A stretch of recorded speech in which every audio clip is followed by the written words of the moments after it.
Hi, it's the MLM for the Soul channel. I do have a new topic for today. Before I begin, I just would like to say, may the words and expressions of my mouth and the thoughts and meditations of my heart find favor and acceptance before you, Hashem.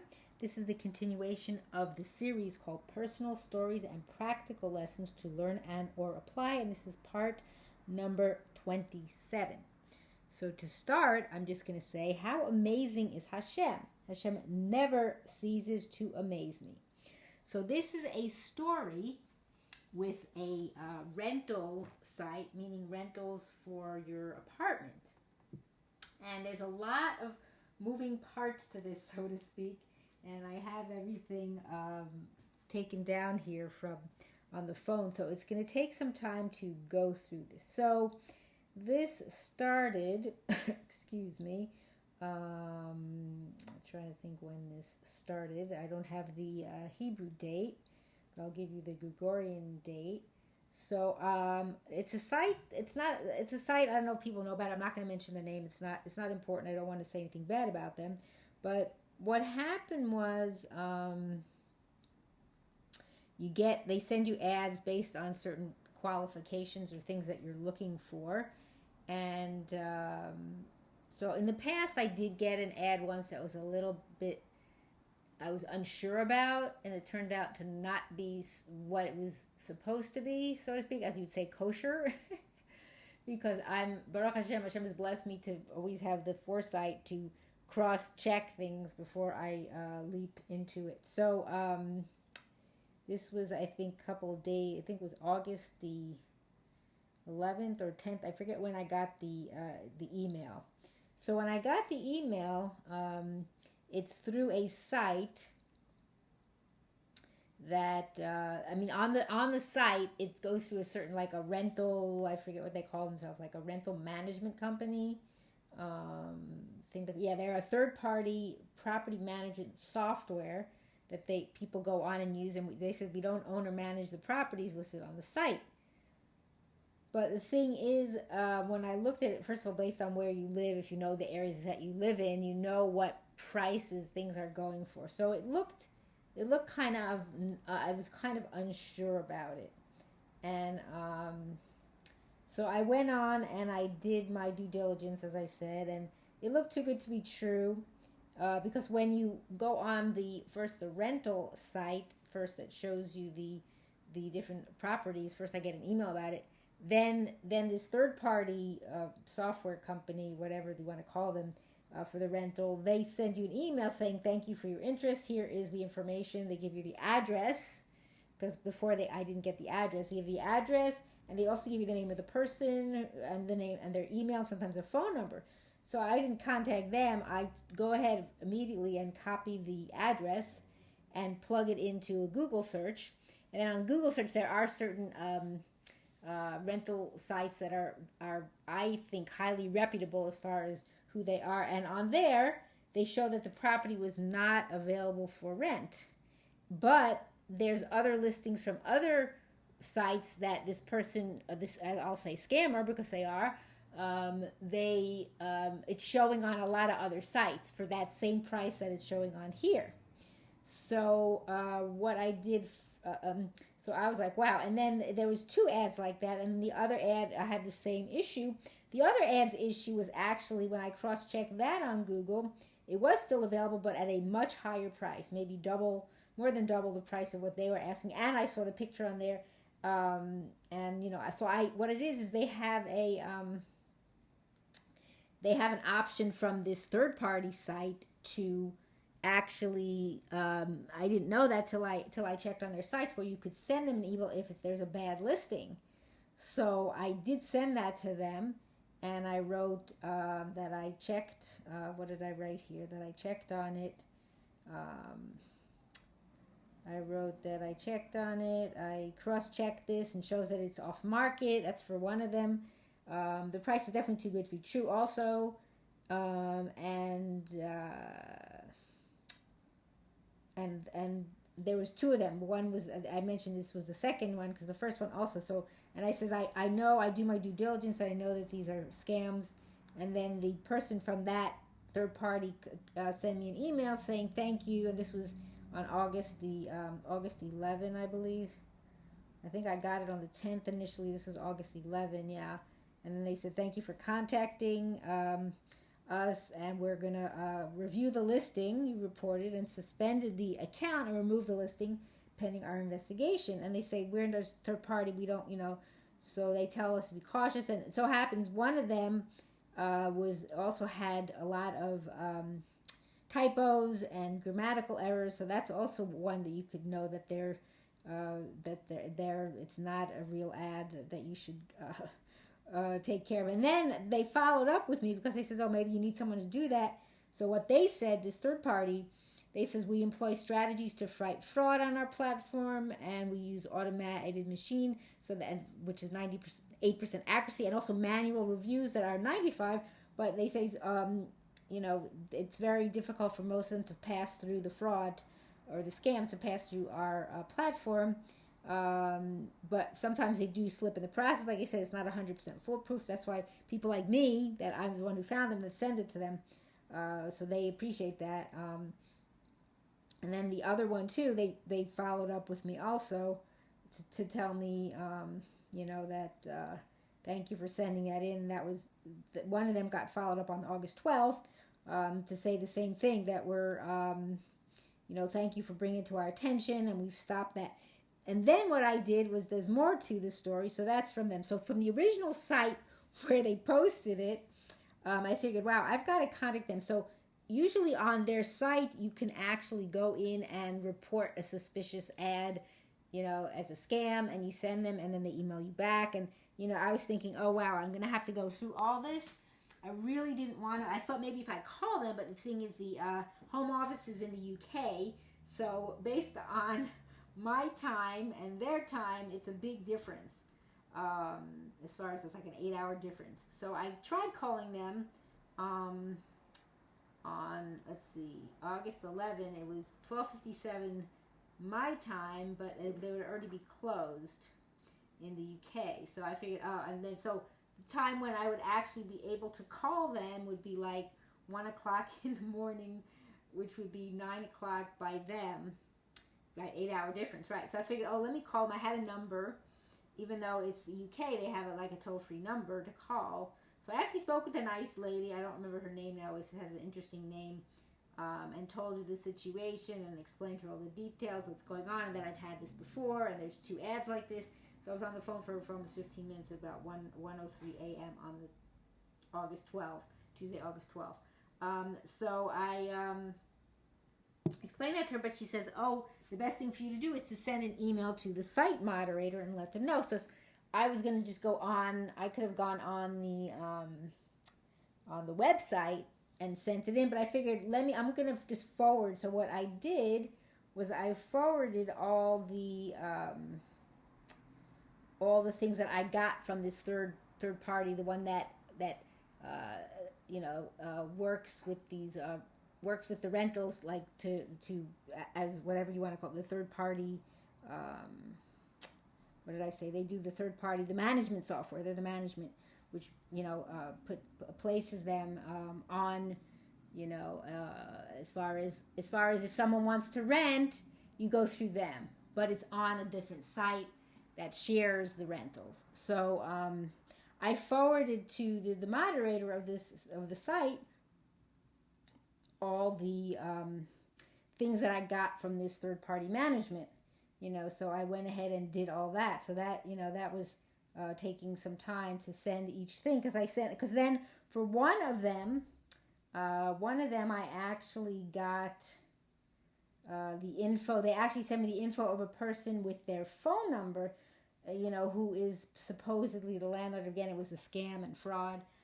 But I wanted to send them all the information, so they sent them like 3 different emails, and this was at like 1 did I send it? 1 in the morning on August 11th, and then I sent other ones to them at let's see here. I sent another one to them at 1:26 and 1:35 a.m. I think that was on the. That was on August 12th. I sent them about the 2 different two different ads, and then about the person actually that says 1:35. I mean, the time doesn't matter. I like to just be more exact with my time. As far as what I did. So I said, like I said, I send it to them as well, to the moderator, because the ads were still being shown on the site, on the rental site, and that's not good, because other people could get duped and they think, oh, this looks like a really great option, maybe I should go for it, right? So I figured I'm gonna do my due diligence and be helpful to other people by sending this to them. So yeah, it was on August 12th. So I was still up in the morning to send this, and then I sent another one at what time is this? This one was at 1. Trying to see where this is here. 1:31 a.m. on August the 12th, and the other ones were also at 1:35 and 1:26. So I heard back. I mean, because I wrote in the title of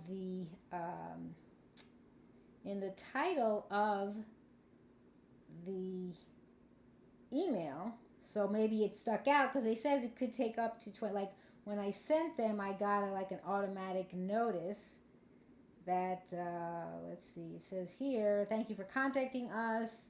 We aim to respond to all inquiries within 24 hours, but sometimes it takes longer.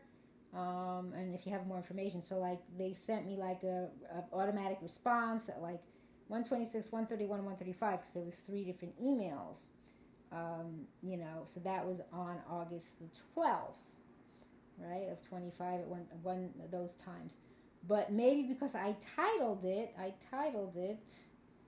the emails, let's see here, an ad on SERIES-M is a scam. So maybe that struck out. So I heard back from them so fast. I mean, within the hour, I got a email message at a response at 2:34 a.m. and my last thing so that was very quick. I guess they saw what I wrote. I guess sometimes it's good to write certain things in the subject line, because I sent them at 1:26, 1:31, and 1:35. So I heard from them within the hour. That's how quickly the site moderator responded to me. And what did he say? His name is, I think it was Harvey.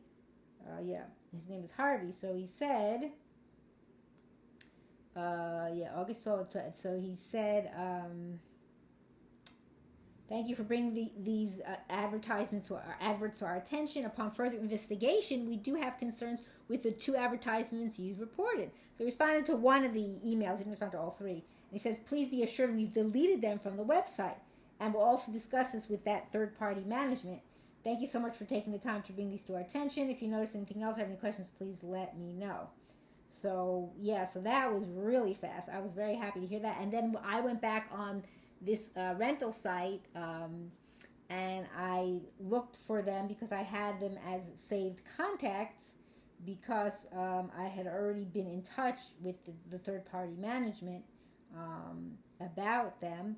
But then when I went in and I tried to click on them, where it was the name, they were gone. So I was thrilled, because Baruch Hashem, this, nobody is going to get duped as well.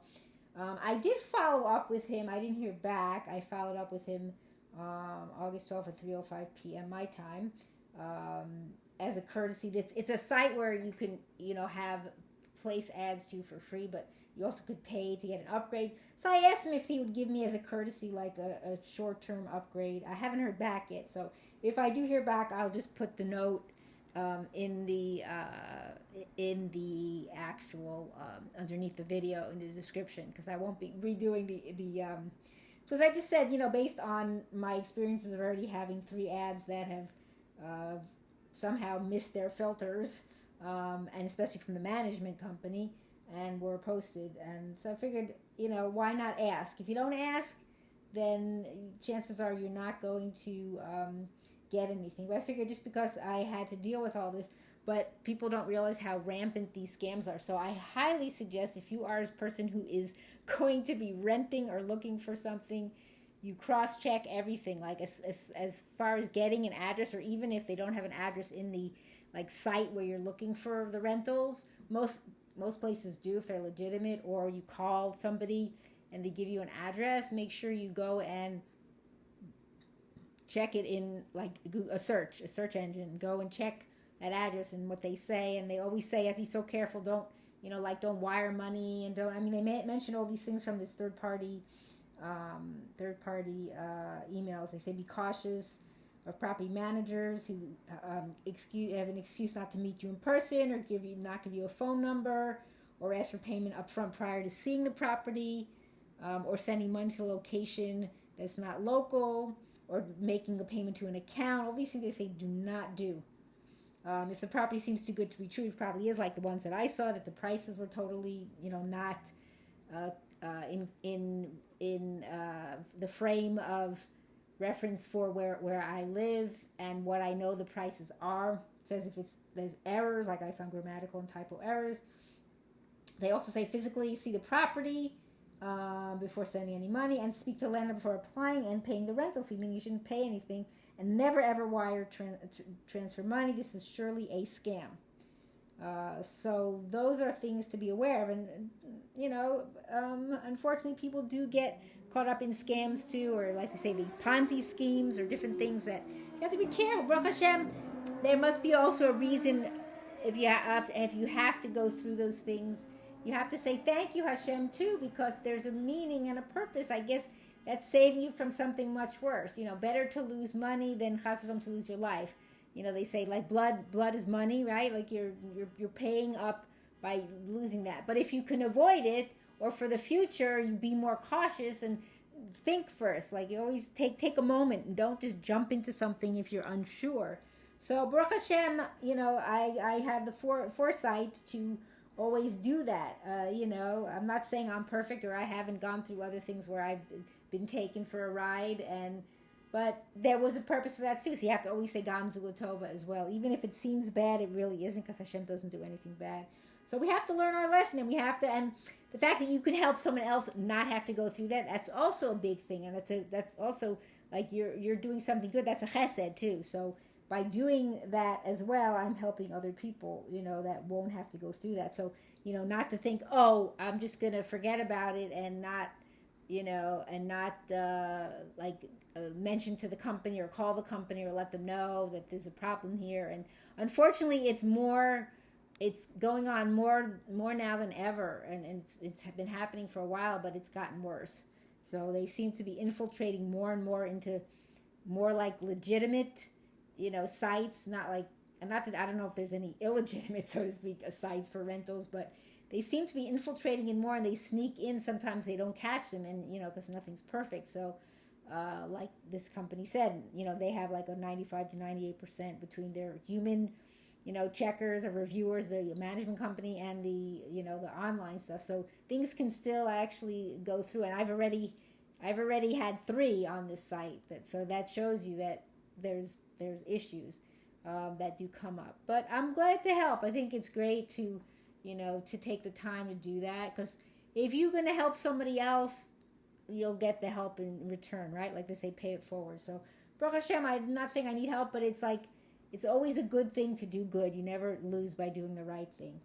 So in conclusion, I just want to say that I hope and pray that we will all merit to live and see the coming of Mashiach speedily in our days, and the building of our final and everlasting Beis Hamikdash. Amen, and thanks for watching.